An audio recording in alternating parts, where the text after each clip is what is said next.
Actually, it's interesting. Sounds rather sort of bizarre, but I did go to Diana's coffin the day after I'd written it. The innocence about her, you just thought, wow, this girl is knockout. For years, the story of Princess Diana's tragic death has been told from the perspective of the royal family, the media, and the public. But now, Princess Diana's brother, Spencer, is revealing hidden details, moments that were never discussed, and truths that challenge everything people thought they knew. Why was the funeral procession so painful for Diana's sons, William and Harry? What happened behind closed doors when the royal family first learned of her death? Join us as we uncover the heartbreaking reality of what Diana's brother has revealed. Funeral procession of Princess Diana. The world stood still on September 6, 1997. Millions of people lined the streets of London, while over 2.5 billion more watched from their television screens across the globe.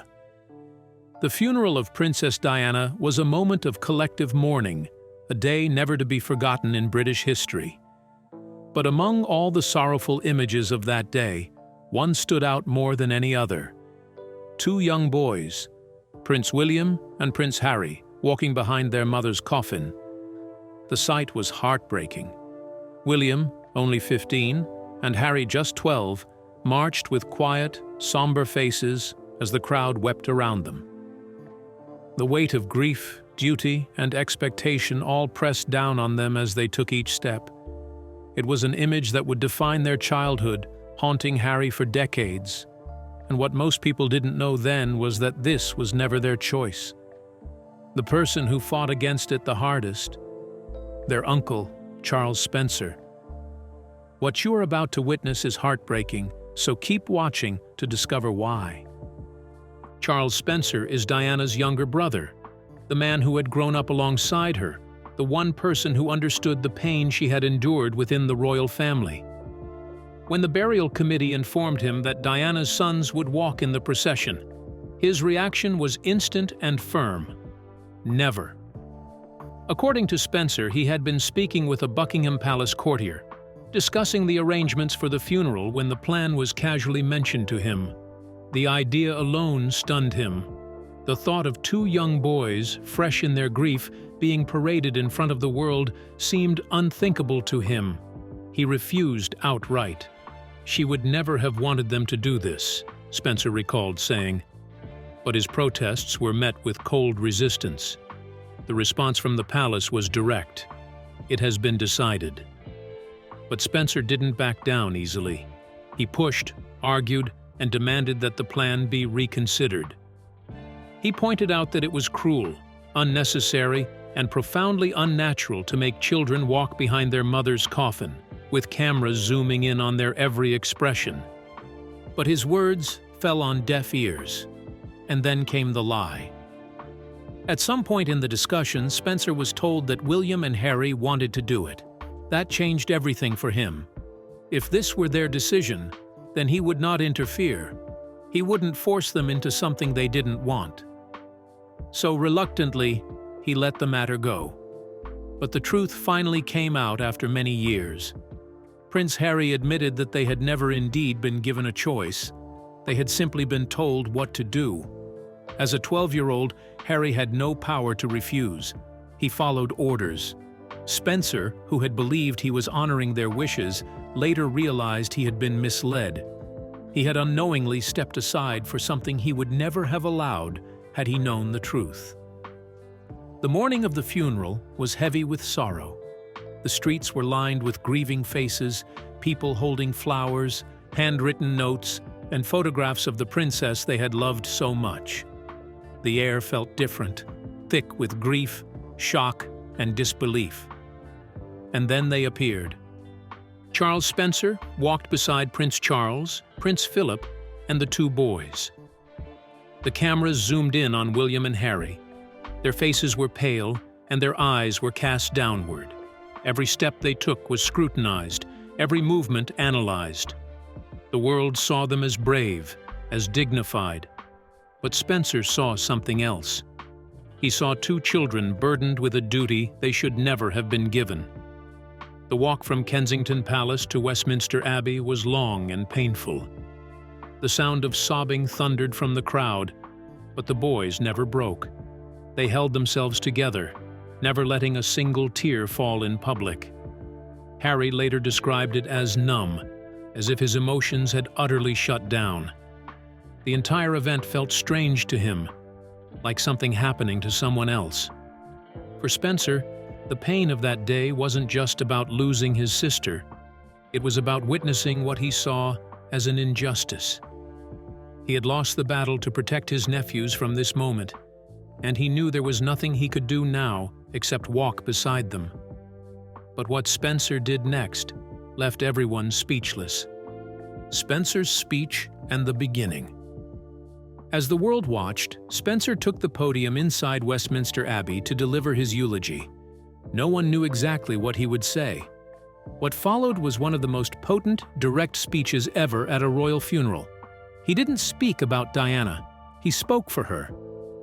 Spencer described his sister as the most hunted person of the modern age. He blamed the media and the institutions that had failed to protect her. The royal family listened as he spoke words that cut deep. The Queen remained emotionless.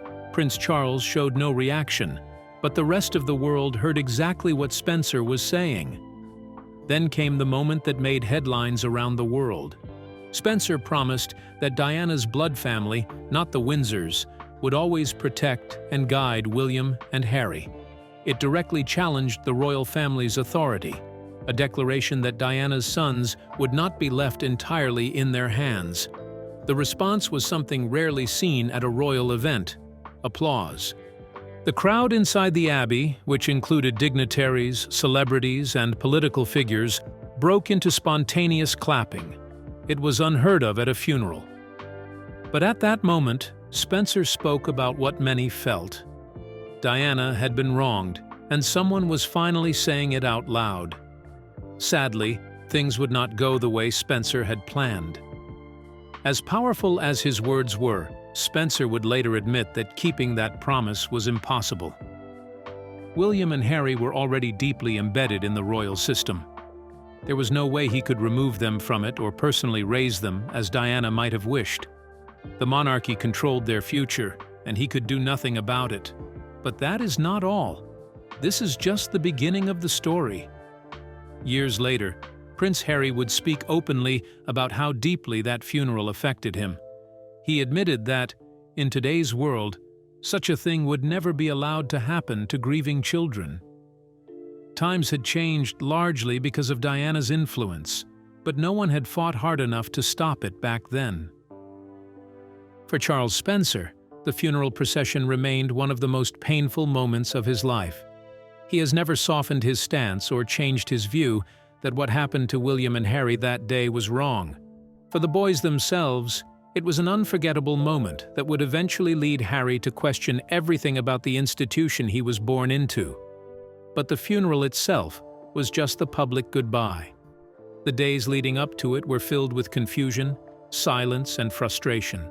The world mourned, but the royal family remained quiet. Their response, or lack thereof, only added to the anger. And that's where we turn next. The moment Charles Spencer first received the devastating phone call, how the royal family reacted behind closed doors, and the chaos that unfolded in the immediate aftermath of Diana's death. Let's return to the early hours of August 31st, 1997, when the world changed forever. In a tunnel in Paris, a black Mercedes carrying Princess Diana crashed while trying to outrun paparazzi.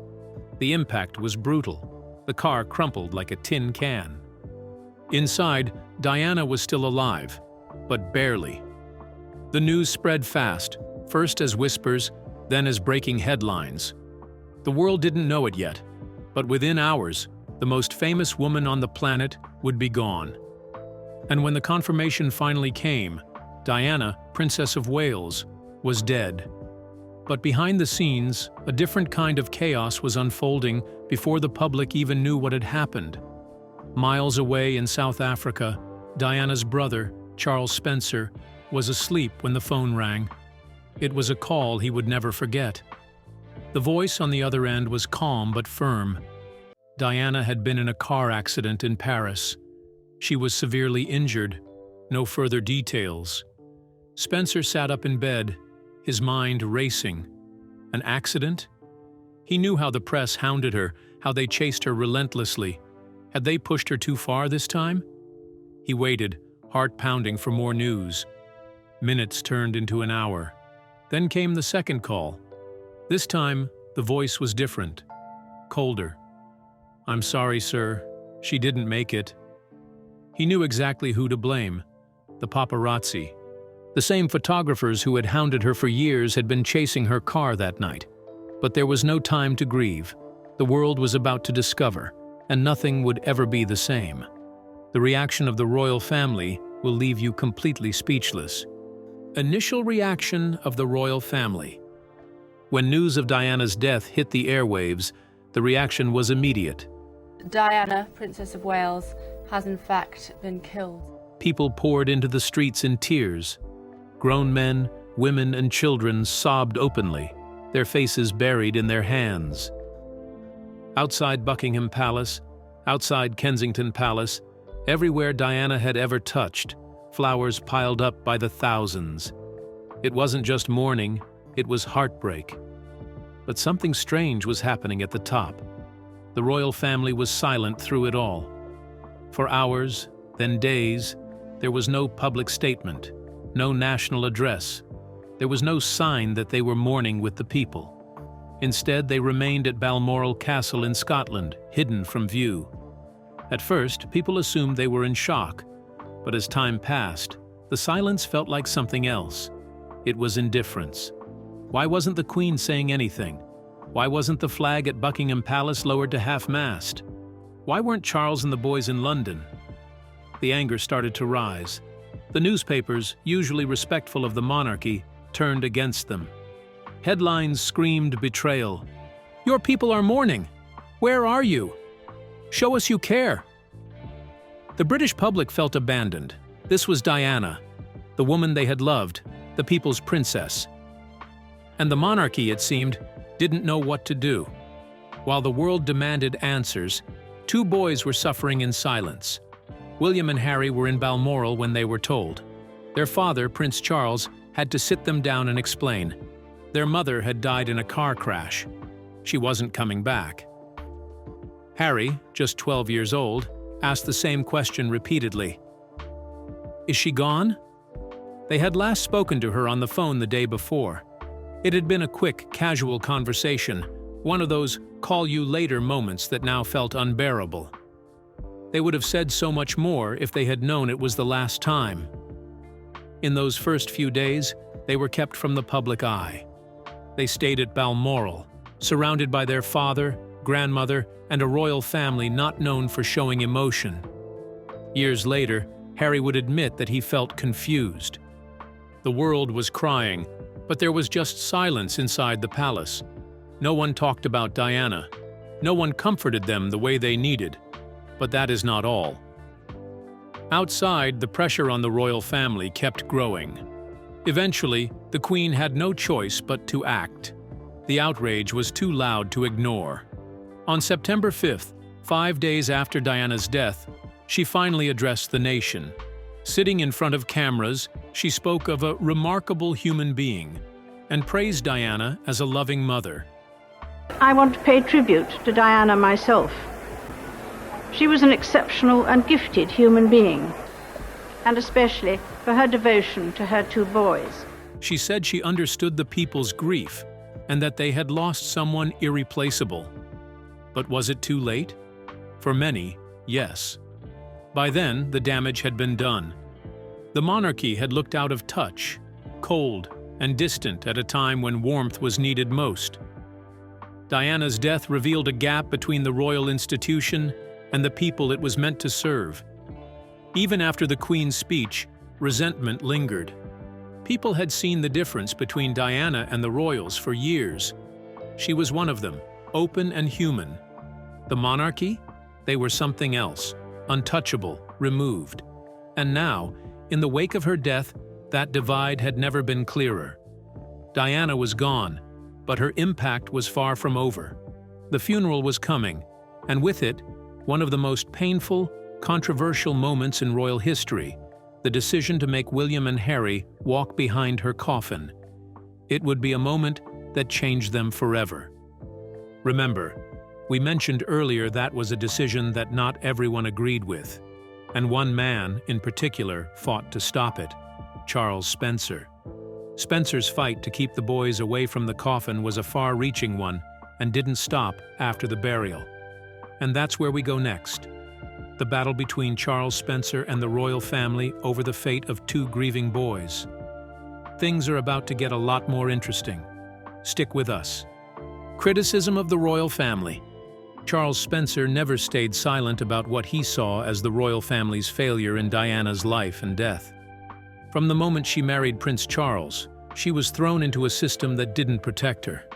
And even after she died, Spencer believed that same system continued to fail her. His anger was more than personal. It was public. And if you think it ended after the burial, you are wrong. Over the years, Spencer spoke out in interviews, refusing to let people forget the suffering his sister endured. Spencer always made one clear: Diana was never truly accepted by the royal family. She had gone from being a 19-year-old girl, full of life, to a woman trapped in a cold, rigid system. She was expected to smile, follow the rules, and ignore her pain. And when her marriage to Charles fell apart, she was pushed further away. Spencer repeatedly said that Diana had been cast out, left to deal with a life of constant media harassment without the protection she should have had. Even after her divorce, she was still the mother of the future king. She was still one of the most famous women in the world. Yet, instead of keeping her safe, the royal family distanced themselves. Spencer was furious about this. He made it clear in multiple interviews that they knew the press was hunting her. They knew she had no proper security. And yet, they did nothing. The result? A woman who was constantly running.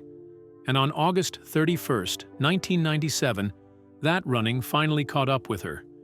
If there was one moment that defined Spencer's anger, it was his speech at Diana's funeral. Standing in front of a grieving nation, he didn't hold back. He called out the media for chasing his sister to her death. But he also sent a direct message to the royal family. He said Diana needed no royal title to continue to generate her particular brand of magic. It was a bold statement. In other words, Diana's power had never come from the monarchy. It had come from her. She didn't need them. They needed her. But Spencer's final statement was what shocked everyone. He promised that her sons, William and Harry, would be protected from the same fate. He said that Harry and William's blood family would do all they could to continue the imaginative and loving way the royal family was steering these exceptional young men. Many saw this as a direct attack on the royals. Spencer was making it clear: "You failed, Diana, but we won't let you forget her sons."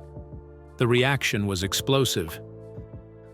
Inside Westminster Abbey, the Queen sat stone-faced. The royal family didn't applaud. How could they? But outside, the people did. The streets of London erupted in cheers. Spencer had said what millions were thinking. For the first time, the monarchy was being called out, not in whispers, but in front of the world. Spencer never softened his words. In later interviews, he described the royal family's treatment of Diana as inhumane. He said she had been used when they needed her and discarded when they didn't. He also revealed that she had turned to him in deep distress. She had called him, crying, telling him how lonely she was, how trapped she felt, how no one was listening. And yet, nothing changed. His criticism of the royal family remains one of the most honest, raw accounts of Diana's life behind palace walls. He never sugarcoated the truth. He never tried to make peace. Because for him, Diana's story wasn't just about tragedy, it was about injustice. And that injustice didn't end with her. It continued with her sons, William and Harry, especially Harry, who later said he felt the same lack of protection his mother did. You are about to witness how Harry, years later, would take the fight even further, walking away from the royal family completely. Harry's fight against the system. Spencer didn't just blame the institution. He blamed specific people. He believed those within the palace wanted Diana to be broken. People didn't like how popular she was and how much attention she took away from the rest of the royal family. In one interview, Spencer said, "Diana was the most hunted person of the modern age, and she was left to face that alone." Even after Diana died, Spencer believed the royal family failed her again. He was deeply frustrated with how her funeral was handled. He never agreed with making William and Harry, just 15 and 12 years old, walk behind her coffin in front of millions. He thought it was cruel. Spencer fought against it. He argued with palace officials, saying the boys were too young. But in the end, his protests didn't matter. The decision was made. Years later, Harry himself admitted it had traumatized him. William, too, said it was something no child should have to do. Spencer had been right, but once again, the royal family hadn't listened. Even now, decades later, Spencer's words still echo. Diana's story didn't end with her death. It lived on through her sons, especially Harry. Charles Spencer had spent years speaking out about how the institution failed Diana, but in the end, Harry would take action. He would walk away, refusing to let history repeat itself. From the time he was a child, Harry was compared to his mother. He had her rebellious streak, warmth, and most of all, deep discomfort with the royal system. He never forgot how she was treated. He remembered the press hounding her, the way she was left to struggle alone, and most painfully, how she was gone in an instant, chased to her death by the very media she had spent years trying to escape. That trauma shaped him. In interviews, he later admitted that every time he saw paparazzi cameras flashing, it took him back to that night in 1997. He saw history repeating itself, not just with himself, but with Meghan, his wife. That was the moment he did something that shook the whole royal family. He left. He saw Meghan facing the same treatment Diana had endured. Negative headlines, attacks from within the palace, a lack of support. And just like Diana, Meghan was struggling. He refused to let it happen again. In one of his most emotional interviews, he said he saw history repeating itself and was helpless to stop it. But unlike Diana, he could escape. And so, he did. In 2020, Harry and Meghan made the shocking decision to leave the royal family. They moved to the US, cutting official ties with the institution that had defined their lives. It was the boldest move any royal had made in modern history. But for Harry, it wasn't rebellion. It was survival. Even in his departure, Harry was following his mother's path. Diana had tried to break free in the years before she died. She had distanced herself from the monarchy, found a new life outside royal duties, and started speaking out about her struggles. She was redefining what a royal could be. Harry was now finishing what she started. And Charles Spencer, the man who had fought so hard to defend his sister's legacy, quietly supported Harry's decision. While he didn't make public statements, it was clear that he understood why Harry left. After all, he had spent decades criticizing the same system Harry was now rejecting. Thank you for staying with us. Do you think Spencer could have done more to help Harry and William? Share your opinions with us in the comment section. If you enjoyed the video, like, share, and subscribe to our channel. Also, click the following video on your screen and you will enjoy it.